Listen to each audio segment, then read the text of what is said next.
My name is Sanaya C. Bryan. I am a ninth grader and I go to Woodville Tompkins. What was the other question? Just anything? That's fine. I just really love writing, so I thought I'd join this because I don't really get a chance to do it like competition-wise. So. Great, thank you. I'm Jane Mueller. I'm from Effingham County. I'm in 10th grade, and I just thought it would be cool to come along, try something new. Yeah, it's a good opportunity. I just thought I'd take advantage of it. Thank you.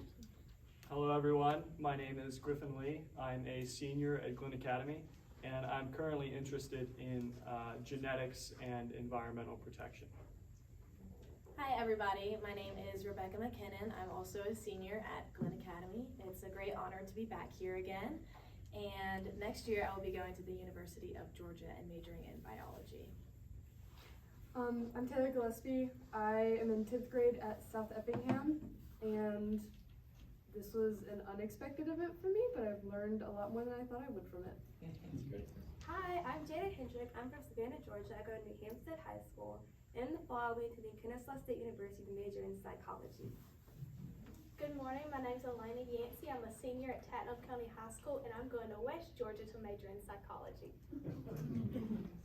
Good morning, my name is Amaya Elam. I'm an 11th grader at Ware County High School. And my plans for my future is I want to major in political science, obtaining my associates before I graduate high school, and become an international attorney working with the United Nations. I'm Erin Meeks. I'm a senior at Ware County High School and I will be attending Mercer University in the fall where I will be pre-med and majoring in biology. Good morning, I'm Ella Allen and I plan to attend Georgia Southern next semester and major in nursing. And I'm a senior. Good morning, everyone. How are you? I'm Saran Hassan. I am a 9th grader at Woodville Tompkins High School, and while I say my speech, I really want to tell you guys to internalize what I'm saying, because I really do want you guys to listen to the scenarios that I'm making in my speech.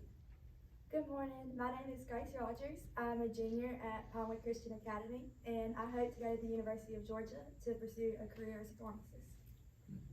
Good morning, I'm Nathan Hayes. I'm a junior at Effingham County High School. I look to apply and attend Georgia Tech after high school, and I can major in biomedical engineering, and I'm just thankful for the opportunity to be here. And we're thankful to have all of you here. How about a round of applause for And let me just repeat something. When was the last time you took the time to bathe in the success that the human race has done hand in hand? Tell me of a time where you sat and spoke with another about how empowered you are to declare your pride in a subject that sets your heart ablaze. If you're like most people who work a job or go to school, there's never enough time in the day. However, if I asked, when was the last time you thought about the pile of troubles that this world burdens, or even the last time you complained about something that you could fix but didn't feel like it, the number of people who would have admitted to the latter would have increased in tenfold. In a world that lives so comfortably in negativity, it makes it hard to even want to see a bright side. So when you turn on the news and you hear the newest set of our world's problems, it's difficult to ever see a future where young and old minds alike thrive in unison.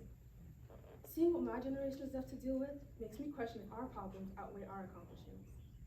The taxing worries of inflation, poverty, suicide, global warming, pollution, hate crimes, sexism, or wondering whether we'll be safe at school today?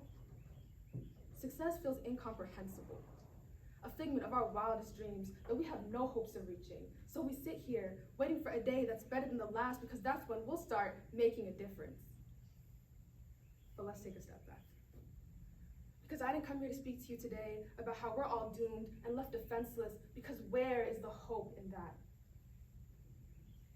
So what if I asked you about your favorite moments in life? What would you say?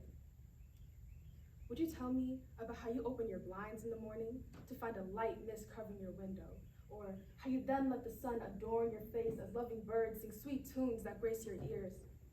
Would you sing me a song about the way that one person in your life smiles so softly it makes you share whatever happiness that they have found? Or maybe you're a person who thinks about the bigger moments. Would you paint me the scene of your graduation day? A of how the gown felt on your skin and how you fussed with the cap to make it look just right? Or would you retreat back to the memory of your first paycheck, of how you flipped the paper between your hands, fiddling all the way home? Or maybe you would tell me about the donations made to Ukraine in their time of need, or the sense of unity felt at a protest. There are so many priceless moments that we let slip through our hands, unnoticed and uncherished, because it seems so much easier to sit in our lethargic lifestyles. But it's time that we start making a difference. So I challenge you. I challenge you to apply the 4-way Rotary test to your everyday life and notice the differences it creates. I challenge you to admire the mist on your window and how the birds sing, to start your day in a beneficial way that will set the tone for tomorrow. I challenge you to cherish the way that person smiles. Tell them all the ways you appreciate them in order to build a better relationship between you two. I challenge you to fix that thing that you should have but couldn't find the motivation to.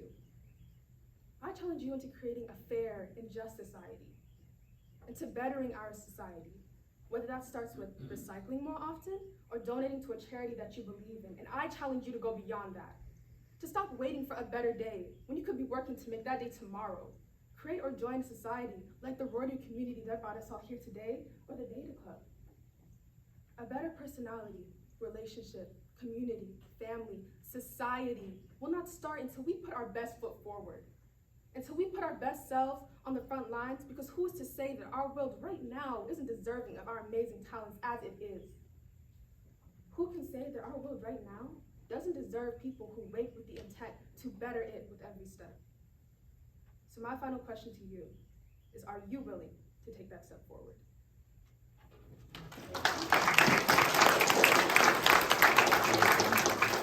Why is it that we so often see people who seem to have nothing be the happiest people we know? That is because those who are truly happy are not those with the most materialistic riches. They are those who find satisfaction and contentment in serving others more than themselves. Now, when you think of service, your mind automatically goes to cleaning up your grandparents' yard or volunteering at the animal shelter. But as great as those things may be, these are not the only type of ways that we can serve others. Because having a servant's heart isn't about the physical things we do for other people. It's about being intrinsically motivated to put the needs of others before our own each and every day. And a great way to ensure that our actions are servant-led is by applying the Rotary 4-way test to our lives. In using the Rotary 4-way test, there are 4 questions we must ask ourselves. Of the things we think, say, or do, is it the truth? Is it fair to all concerned? Will it build goodwill and better friendships? And will it be beneficial to all concerned? The Rotary 4-way test begins by saying of the things we think, say, or do. The fact that the things we think are included shows that this test isn't only concerned with the many great things we physically do for others. It includes our thoughts and feelings. It shows that our intrinsic motivations are just as important as what we do on the outside. So of the things we think, say, or do, is it the truth? There's no way that we can be of service to others if we do not act on the truth. In John 8:32, Jesus says, know the truth, and the truth will set you free. By knowing and acting on the truth, we are able to build trust and strong relationships with those around us. That way, others will trust us and look to us in their times of need, and we will have a special heart for serving them. Next, of the things we think, say, or do, is it fair to all concerned? We all seek to make this world a better place by promoting goodwill and peace for everyone. We try to help those who are struggling by making their circumstances more equitable and fair. But we can apply this same principle to our everyday lives to ensure that we are intent on serving others. Because you see, if we aren't being fair, then we aren't doing what's best for others, and therefore we aren't serving them. So by asking ourselves this question, we can ensure that we are putting the needs of others before our own. Third, of the things we think, say, or do, will it build goodwill and better friendships? When we go into the world each and every day, we must ask ourselves if we are seeking to be helpful, kind, and compassionate. We see so many people every day who aren't necessarily in the best situations, but they're still the happiest people we know. And why is that? Because they prioritize the relationships they have with each other so much more than money or resources. When we ask ourselves if we are seeking to build relationships, then we will truly deeply connect with those around us and promote goodwill for everyone. And last, of the things we think, say, or do, will it be beneficial to all concerned? Service surpasses simply being kind or friendly. At the end of the day, if our thoughts and actions aren't geared toward benefiting those around us, then we aren't truly serving them. We must realize that there is always a way that we can serve others, and it all stems from simply thinking about putting their needs before our own. We each are so blessed with the opportunity where we can make a difference in others' lives. However, we can't be content only serving every Tuesday at a Rotary meeting, or for 50 hours a year for Beta Club, or once a month at church. Yes, getting together for large projects like eradicating polio in the Middle East or solving world hunger are so important and necessary. However, being a true servant takes this a step further, and by simply applying the Rotary 4-way test to our lives, we can serve every single person that we encounter. Once we start asking ourselves these questions every single day, we will truly start to become servant-hearted.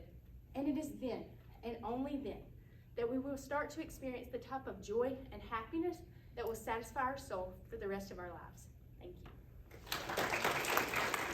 you. It's Ella Allen. Ella Allison, thank you. Allen, yes ma'am. Good morning, men and women of Rotary. As you may remember, I'm Ella Allen, and I am so excited to be standing in front of you today. So excited because today I get to talk about two of my favorite things, Jesus Christ and his ultimate message of inclusion. Specifically, how these two connect and how they surpass the 4-way test. And so you understand a little bit more about me, I'm going to share with you a little bit about myself. I was saved at 12 and sent at 14. Sent to Louisville, Tennessee, where for 7 days I would spend serving adults with intellectual and developmental disabilities. 7 days there is all it took for God to change the way I saw his people and set me forth on a mission of advocacy. And so, when I came home, this was immediately tested. A community member approached me and asked whether or not I would help her start a Best Buddies Club in our community. I said yes, and the reason I said yes was because of my faith. Faith in Jesus Christ, who surpasses the 4-way test with flying colors. And so, to illustrate this just a little bit more, I'm going to share with you a parable from John 14, and the parable is of the Great Banquet. The Great Banquet was a banquet held by a very rich man with very rich and powerful friends. This wouldn't have been your ordinary guest list. This would have been the elite and powerful of the time. So, RSVPs were sent out, and yeses came rolling in. And so, assuming everything was okay, the banquet master sent out his servant to let all those invited know that the table was ready for them. Immediately, the servant was met with excuses. Bottom line, those invited would not be attending the banquet. And so, doing what I think many of us would do, the banquet master sent out his servant once more, this time to go to the highways and to the hedges, to bring in the blind, the lame, the maimed, anyone and everyone to be given a seat at this table. And so, Rotary, an amazing thing happened. The banquet didn't lose its prestige, no. The new guest, though unlikely, became the new guest of honor. My friends, this is what the kingdom of heaven looks like. And this is the kingdom of heaven that I advocate for. And so, does this pass the 4-way test? Absolutely and undeniably. The 4-way test holds to the banquet. And so, is this the truth? I believe in Jesus Christ that we find the ultimate truth, that all are equal and worthy of participation. Which leads me to my next point. Is this fair to all concerned? I believe at the table we find the truest form of fairness, that all are welcome. Those who sit in their seats, those who stem and flat nearby, and those whose wheels lie at side. Anyone and everyone is welcome at this table. And so, does this promote goodwill and better friendships? This promotes the truest friendships, friendships both eternally with our Creator and across the table from each other. And so, it's not based on who we are or who we aren't or what we do or what we lack, simply who we're created to be. And this is the most beneficial message that I can tell you today. This most beneficial decision you can ever make in your life is accepting an invitation to this banquet, an invitation that is extended to each of you. And so, Rotary, I thank you for your time and attention. Thank you. Imagine a world that deserves our best, a world that deserves our love, our nourishment. Imagine that, a world that depends on us. It seeks and searches for assistance because it cannot do it by itself. all the while we as humans weigh it down, hurting it more as it is now screaming for help, crying from the pollution in the air from our humanity, the infections in the soil from our hatred. Our world needs help. Every day it is itching for one of us, any of us, to redeem ourselves. A hero to deliver us from the burden that we've placed upon ourselves.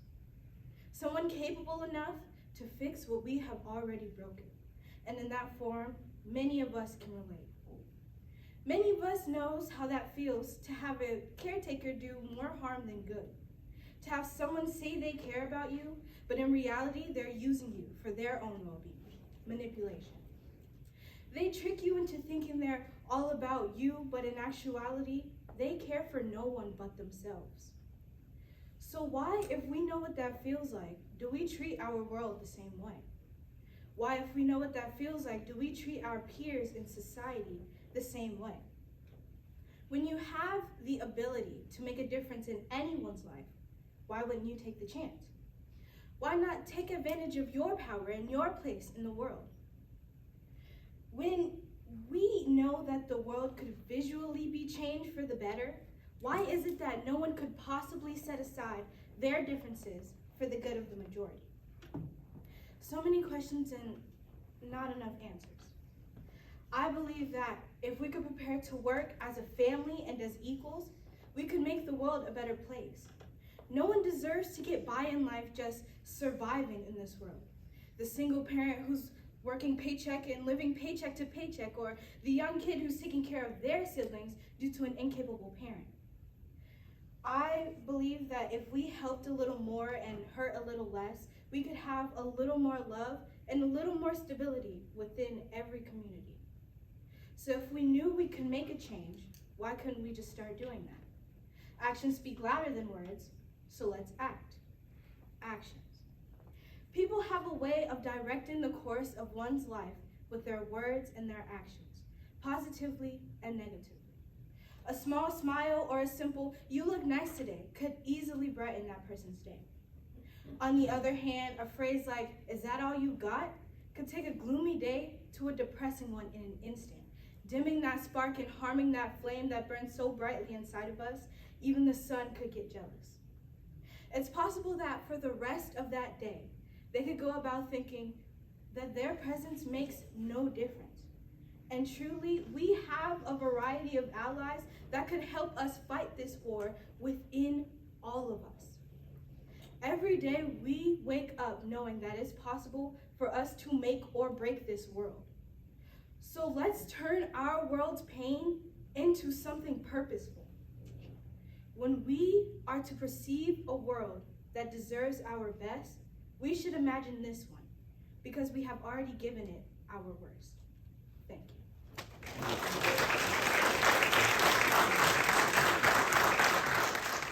Good morning.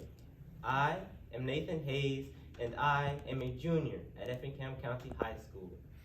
Please take a brief walk with me and envision the world in which we live. In June, a 3-year-old full of energy was able to stand on her own and walk on her own. In July, she was no longer able to stand, no longer able to walk, no longer able to feed herself. Now, she clings to a small jar of snacks, waiting to be placed in the wheelchair that may be her home for the rest of her life. Polio. Rotary launched the first global initiative to rid the world of polio, and Rotary has been a leader in this effort for the past 35 years. Eradicate disease and malady, rescue the forgotten and the frail. Who does that? Rotary does that. Imagine Rotary. Clean water. It is a basic need for all human beings. According to the CDC, no level of lead in the blood is a safe level of lead. Even low levels of lead have been shown to affect IQ, attentiveness, and academic achievement. Ask Flint, Michigan, where a massive man-made disaster led to hundreds of thousands of residents being exposed to dangerous levels of lead. Flint, Michigan can tell you about the outpouring of support they received from Rotary. Provide funding so that clean water is a certainty and not a luxury? Who does that? Rotary does that. Imagine Rotary. Remember when Hurricane Ian arrived with extreme winds and torrential rain in September 2022? We had to stock up on water, batteries, and cold cuts. Do you remember? Hurricane Ian became the second largest financial loss on record since Hurricane Katrina in September 2005. Hurricane Ian drowned crops. Farmers lost everything. People lost their livelihoods, their homes, and their lives. But phone calls were made, food, clothing, and medical supplies were boxed, and the interstates were filled with shipping containers bound for coastal cities in Georgia, Florida, and South Carolina. Rotary was on the way. Send immediate relief to communities facing death and disaster. Who does that? Rotary does that. Imagine Rotary. As I come to a close, I implore you to imagine Rotary. It is difficult to imagine a world without Rotary. Paul Harris imagined Rotary. And when he founded Rotary 118 years ago, he envisioned an aqueduct from which humanitarian ideas would flow from one end of the world to the next. If we want to provide future generations with the kind of world our Heavenly Father envisioned for us, a world in which we serve others and show compassion, if we want that kind of world, then we must imagine Rotary. Thank you.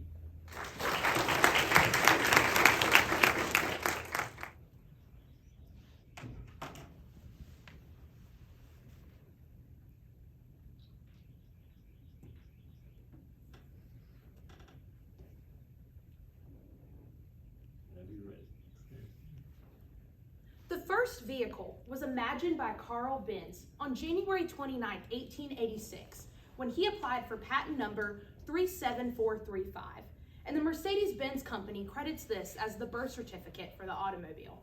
Benz thought of everything, from the windshield down to the motor, and it can be argued that the most innovative part of his invention were the gears. The gears give power to the engine, making the vehicle run. When I imagine Rotary, I imagine it as the gears to our well-oiled machine of a community. So for us to best understand what Rotary can accomplish for us, let's race with Rotary. Reverse, the foundations of Rotary. Rotary was established by a man named Paul Harris in 1905. The Chicago attorney wanted to bring professionals of diverse backgrounds together to discuss meaningful ideas and create lifelong friendships. One of the original goals of Rotary was for it to become an international organization, and within only 16 years of its establishment, it spread across 6 continents. First gear, service above self. One of the mottos of Rotary is service above self. Because Rotarians are the faces of our restaurants, doctors' offices, small businesses, corporations, and more, it is important for them to serve their communities. They are best fueled when they are partnering with their patrons, similar to a never-ending electric current. Second gear, he profits most who serves his fellows best. At the second Rotary convention, he profits most who serves his fellows best was noted as the Rotary motto. Arthur Frederick Sheldon declared, "Only the science of right conduct serves. He profits most who serves his fellows best." This is important because Rotarians are the faces of our communities. They serve every single day. And it is important for them if they can show even an ounce of what they have been blessed with to change their communities. Third gear, causes worth concern. Ever since its establishment, Rotary has been working to serve its communities around the world. For example, their efforts to eradicate polio. For over 35 years, The Rotary Club has been working to end polio across the world, and it is because of their efforts that over 6 million vaccines were available for children and families in the Philippines, and Pakistan and Afghanistan remain the only 2 countries where polio is endemic. Fourth gear, education adjudicators. 17% of the world's population is illiterate, and Rotary has a plan to close that gap. This includes teacher training, mentoring students, scholarships, and ending modern-day slavery. This is important because when you educate your community, it creates a domino effect that will inevitably lead to world change. Fifth gear, equitable environments. The keynote that I'm speaking about today is something that encompasses the whole theme of what we imagine of Rotary, and that is making sure that equity is present for everyone sitting at the table. Rotary works every single day with people of diverse backgrounds, and the beautiful thing about that is no matter if they're stopping solutions for poverty or serving women and children in need, they have somebody that will be there for every single step of the way. So as we place our vehicle into park, we reflect about what Rotary has done and will continue to do. When I imagine Rotary, I imagine it as an organization that will be there to shift with you at every single point of your race. And they will not stop until there is diversity, equity, and inclusion present for everyone at the table. Thank you. Are you ready? Okay, yeah, okay. Hi. What is the most valuable resource known to man? Material goods may come to mind, but I argue that it's something much greater than this. We all know the quote, "Give a man a fish, he eats for a day. Teach a man to fish, he eats for a lifetime." In this modern era, we find that misinformation is an increasingly prevalent issue. We see that the media and other sources of news and information are frequent culprits of this. What's more, there are individuals that use these methods of communication to spread this further. I have questioned the intent of these sources. I find that the Rotary 4-way test is a great resource to apply this. Today I will be applying this to the morality of this practice. The first of the 4 questions, is it the truth? Now I'd like to clarify that I don't mean to discredit your favorite newscaster. I believe that the news is a very useful resource for anyone that wants to be educated about current world events. The news lens, credible information is one of, if not the most valuable resource that anyone can take advantage of. However, one cannot deny that there is occasional bias in the media. These prejudices surely influence the quality of the information being reported. Next, ask yourself, is it fair to all concerned? In this instance, everyone is concerned. It is not only the concern of those being tied up in the drama of everyday news and media, but it is the concern of the public and everyone that is involved. A fair news source provides the public with unopinionated information that they deserve. It is not fair that some people are limited to sources that are tainted by the opinions of others, which limits our ability to form individual beliefs. The third question, will it build goodwill and better friendship? I don't know about you, but I find that controversy that we find every day is not a very good way to build friendship. As for goodwill, is spreading negativity really a subject of goodwill? I believe not. Whenever I scroll through social media, I find that there's a lot of conflict. Take, for example, Twitter. Has anyone here actually ever used Twitter? You'll know that there's a lot of debate that takes place on here. Not many good things go around, it's a lot of negativity that is spread. So, I find that there's usually a lot of hostility and rarely ever a peaceful resolution. But people keep coming back to this platform because it is interesting. Is it friendly? Not so much. Lastly, will it be beneficial to all concerned? The information provided can be beneficial, but not to everyone. It is beneficial for imposing these beliefs on others, but I find that it is not beneficial for the majority of people who just want to find clear-cut, reliable information. Many of these sources have been backed by their own agendas to spread their own beliefs, and I find that they benefit no one in particular but their own group. To conclude, I'd like to reiterate that I'm by no means saying that all sources of information are bad. Knowledge really is power, and the media can be a great way to expose us to a myriad of information. I am saying, however, that in a world of conflicting interests backed by the agendas of battling battling the agendas of battling battling parties for our attention. We need to stick true to our morals and use our better judgment to form opinions that are constructive to us and those around us. Thank you.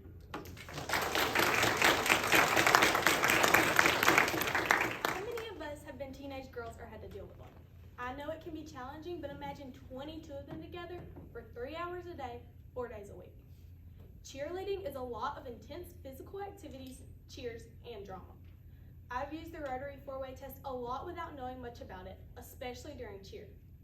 This year, I was honored to be voted as a cheer captain, and with that came a lot of responsibility.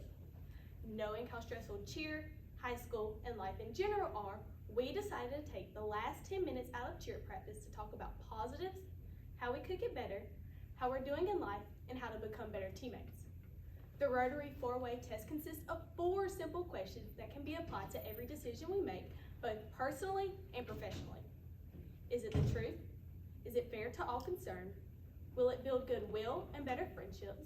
And will it be beneficial to all concerned? These questions encourage us to consider our actions and how they impact others. The Rotary 4-way test is not just a set of words, but a way of life embraced by Rotarians in the world daily. The first question, is it the truth? During our cheer meetings, or what my coach likes to call them, our come to Jesus meetings, we have to remember that honesty is the foundation of all relationships. We have to talk about the good, the bad, and the ugly to build a foundation of mutual respect. We continually build trust when we act with integrity and tell the truth. The second question, is it fair to all concerned? When talking about our glows and grows, we have to consider who we're talking to. If they've had a bad day or you can tell they were trying their hardest, we need to take a step back and think about the best way to word things. Thinking about how to word things helps us to give constructive criticism to better the team. The third question, will it build goodwill and better friendships? Positive relationships are crucial to cheerleading. If one person steps wrong in a stunt, it could fall. If someone's in the wrong spot during the dance, it would throw off the formation. And if one person is on the wrong ripple during the cheer, it would be an incorrect cheer. Making sure we are kind to each other will better our friendships and positively impact the squad. The fourth question, will it be beneficial to all concerned? Our Come to Jesus meetings have benefited everyone on our team. We're not just a cheer squad on the mats or on the sidelines, we're a family. We love and encourage each other outside of sports and school. The relationships we've built through cheer have positively benefited us and those around us. This has enabled us to consider our actions and how they impact others. The Rotary 4-way test is a powerful tool that can help us make better decisions and live a more fulfilling life. Considering these 4 simple questions, we can build strong relationships and create a better world. These questions remind us to think of our actions and how they impact others. The Rotary 4-way test is not just a set of words, but a way of life, adopted by Rotarians worldwide. Thank you. My family has this little wooden shoe-shaped piece of folk art that hangs on the back of our kitchen wall. And on it are inscribed all these quotes and quips like, bridle your tongue, and your soul is the most you'll ever own. But there's this one particular line I've always pondered over. And it goes, to those whom much is given, much is required. And ever since I was little, I've wondered, has much been given to me? And I didn't think so. After all, I was just a little kid, one who hadn't even been given permission to play outside after dark. What could possibly be required of me, and to who? But as I grew older, I began to understand what that line meant. I realized that so much had been given to me. I was born into a supportive family with loving parents and sisters. I was well-fed, well-clothed, and well-adjusted. I was healthy, happy, and able to pursue my interests and hobbies.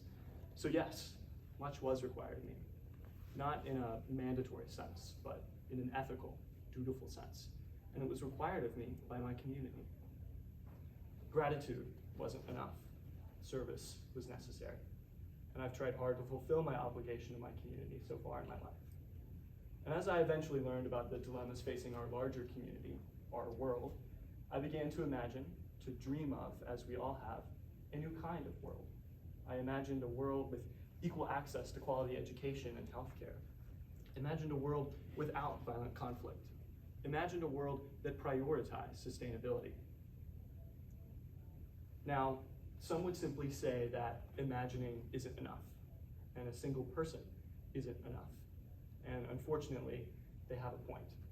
A single solitary person, no matter how dedicated, no matter how active their imagination, can only achieve so much. It takes many people to create great impact. So I choose to imagine another world, a world where every person realizes the importance of giving back to the very same communities that have given us so much, where every person understands how fortunate they are to be given their gifts and to simply be alive, where every person expands their identification from their own personal labels to being a member of the global human race, where every person upholds the Rotarian values of service, fellowship, diversity, integrity, and leadership. And if we did that, imagine the problems we could solve. Imagine the world we could create. Now that's a big goal, and some would call me a dreamer. But think for a moment of how far we've come. In such a short time, we went from global basic living conditions to creating democracy, curing terrible diseases, lifting billions out of poverty, and establishing global frameworks for change. And it starts small. It starts with us. It starts with donating your time or resources to your local homeless shelter, hospital, environmental group, Rotary Club, by being an advocate for social justice and equality, and by simply being a good friend. And no matter how small these actions may seem, when taken collectively, each is a stepping stone, each a bridge to cross, where on the other side, we will find our imagined world. We will find a world we want to live in. We will find a world where we are all Rotarians at heart.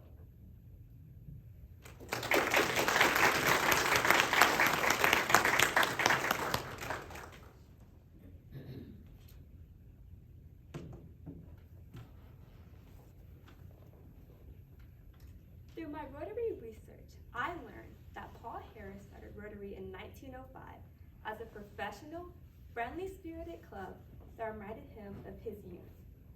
The name itself demonstrates the fairness to rotate the meetings to accommodate all of its members. The recognition of Rotary organization by presidents, prime ministers, and diplomats is a testament to their great work in promoting truth and fairness, goodwill and friendships to all that are beneficial. Today, Rotary is worldwide. Other clubs are formed under different names with the same core values, Rotary's four-way test.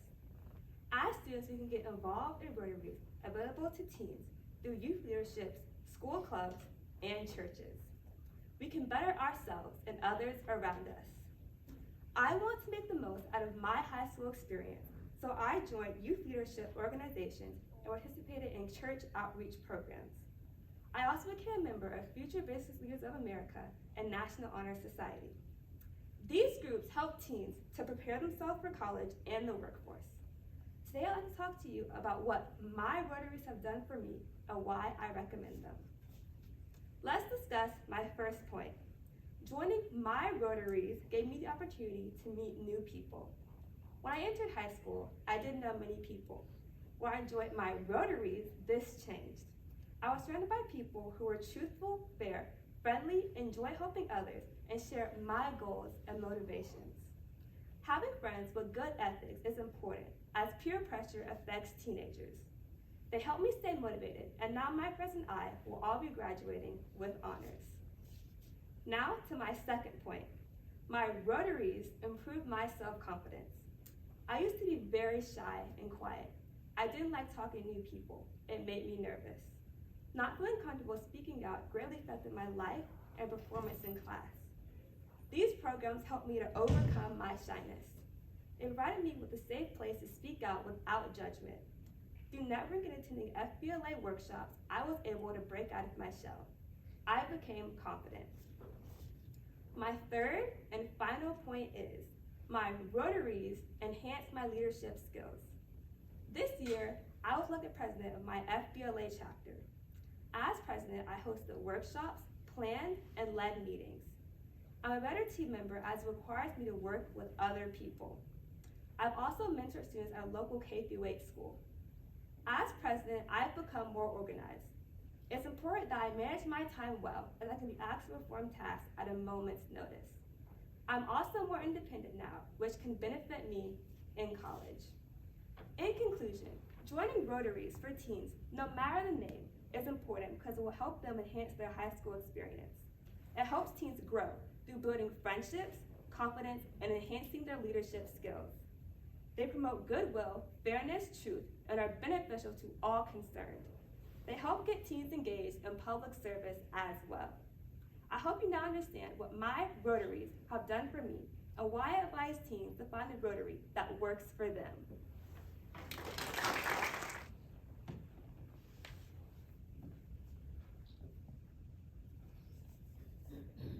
Growing up, my favorite holiday has always been Christmas. It's a happy and joyful time. People are surrounded with the ones they love, and it's a time of dreams coming true. I remember one Christmas specifically. I was 8 years old. All year long, I had been asking and dreaming of a Barbie dream house. I dreamed of it having a hot tub, an elevator, and a massive closet for all of my Barbie's clothes. Well, after barely sleeping on Christmas Eve, I woke up to find that my dreams had come true. I had received my Barbie dream house, along with everything that I've imagined for it. As I've gotten older though, I no longer dream of Barbie dream houses, but of going to college at the University of Georgia and becoming a successful pharmacist. As I look at my dreams and future goals, I realize people in different parts of the world have dreams that look a lot different than mine. I've been very fortunate. My dreams have never had to be about clean water, no disease, having the right vaccines, or having proper women's health care. But there are many people in our world that these are their dreams, and they have to face these realities every day. People today are imagining a world in which they have clean water to drink. They are imagining a world in which women have the health care they need. They are imagining a world in which they have access to a good education. They are imagining a world in which they have to worry about diseases like polio because they have vaccines to protect them. And everyone in our world is imagining peace. They are all imagining Rotary. As President Jennifer Jones states, imagine a world that deserves our best, where we get up each day knowing that we can make a difference. We can dream and desire this change in the world all we want, but it's nothing without action. We have to act and unite to make a difference. And we can make a difference. We can make the world a better place. We can make the world a place of no disease and clean water. We may not be able to travel to these different parts of the world, but we can make a difference through raising pennies for polio. Since Rotary has started, there's been a 99.9% decrease of polio cases. And Rotary has protected almost 3 billion children in 122 different countries from polio. We can make a difference through clean water.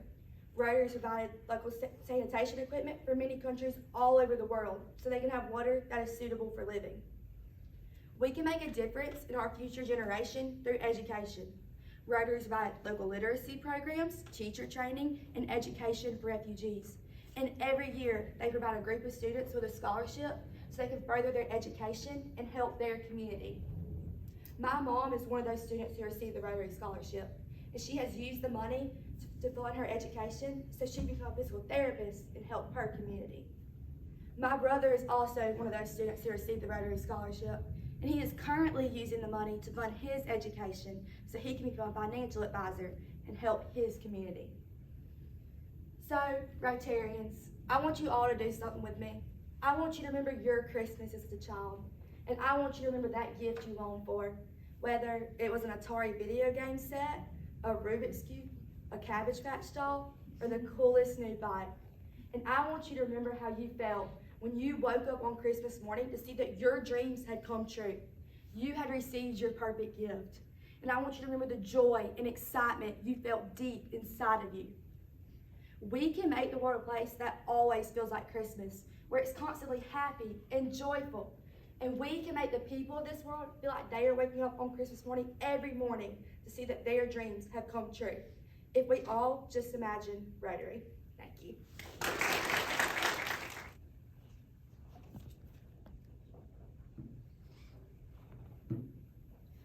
You may say I'm a dreamer, but I'm not the only one. John Lennon released these lyrics to the world in 1971.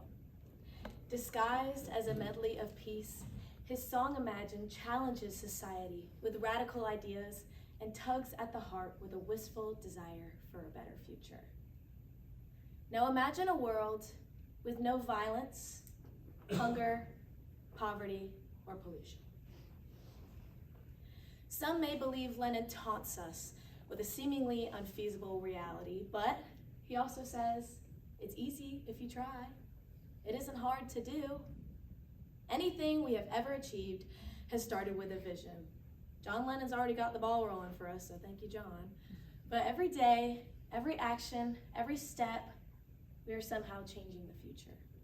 Going left instead of right, opening the door for somebody, caring for those in need, to make a difference or not make a difference. The true and impending epiphany of today's society, but how do we start to make a difference? Imagination is defined as the act or power of forming a mental image of something not present or never before wholly perceived in reality. Never before seen? I don't buy it. If strongly initiated and catered to a people's willing to take action with stubborn optimism, I believe that imagination is simply the drawing board of a promised future. Now remember, we once thought walking on the moon was beyond. Where sickness once plagued nations, we now have medicine and innovative medical techniques saving the lives of billions. Wars were fought and pollution skyrocketed with the use of coal and gasoline. And now we can harness intrinsic solar and wind energy to fuel the earth. I mean, who would have thought? Who would have thought that these ideas would one day become our reality? People with imagination. People who were brave enough to become intimate with unfamiliar ideas. People like us. So let's start by opening our arms and dreaming big, running towards new opportunities, welcoming new faces, listening to people of all ages, even those who you disagree with. The world greets us with so much potential, and we should learn to meet it. Society asks you for world peace. Respond to violence with benevolence and unity. The environment will beg you for help. Respond by simply doing your part.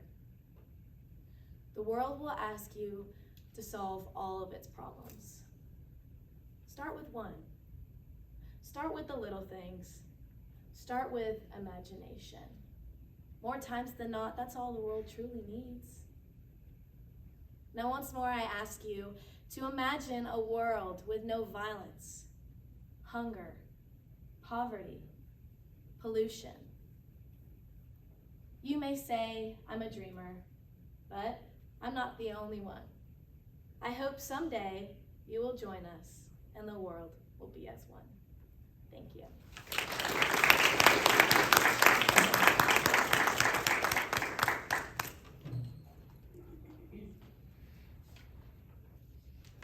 Counselor first asked me to participate in this competition. I was less than open to it.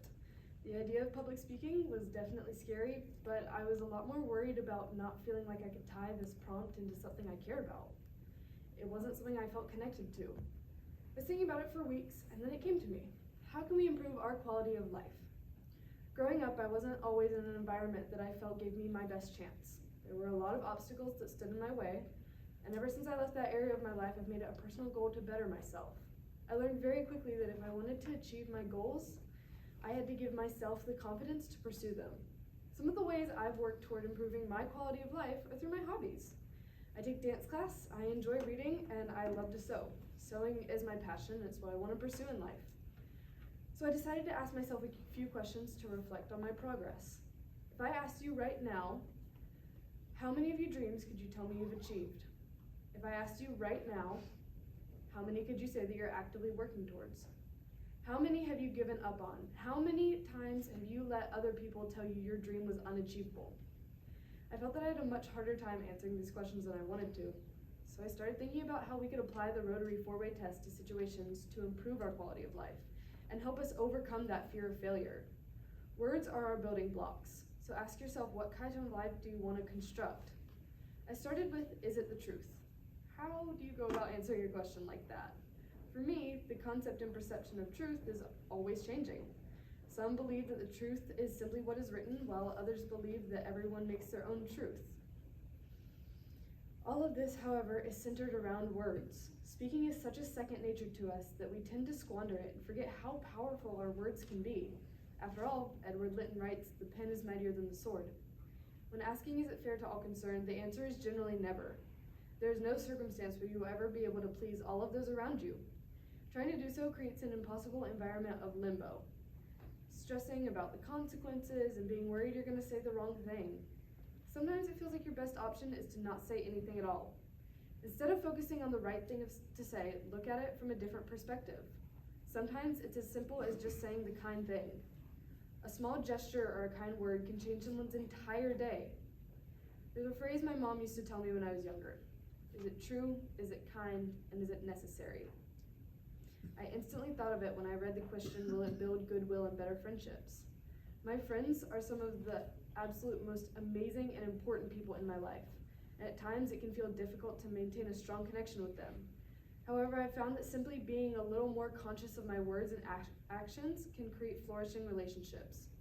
Being more attentive to my words and my language have helped me build this amazing family around me. They are greater than any words can possibly describe, and our relationships are built on these strong foundations of communication. Friends will protect you and be pillars in your life. They lift you up when you can't. These are not only gratifying results of a secure relationship, but beneficial to all concerned. When you're able to step out of your comfort zone and embrace the power of your words, you can utilize skills you never knew you had. Accepting the power of your words can strengthen your ability to communicate, grow, and encourage safe environments. Our words protect us, build love. They're our song and our poetry, and they're the ink to our unwritten stories. So I ask you once again, how can you use the Rotary 4-way test to improve your quality of life? Thank you.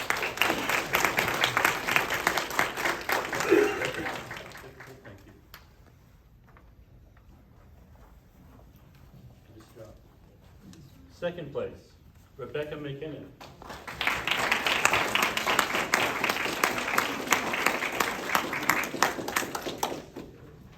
Nice job. And obviously, first place winner. Off to the district conference, if you can make it. Now, Yes, of if for course. some reason you cannot make it, he's trying to get by. Come on, don't be shy. We'll make it happen. Thank you, yeah.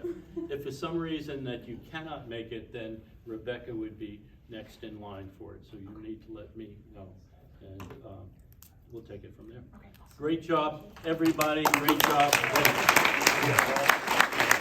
Really good. And great job from the parents and teachers. Super. Y'all come in like this, in the middle, like, sit her in the white there would be better probably. You want the first Here you trophy? go. Okay. Okay, Yeah. 1, 2, 3.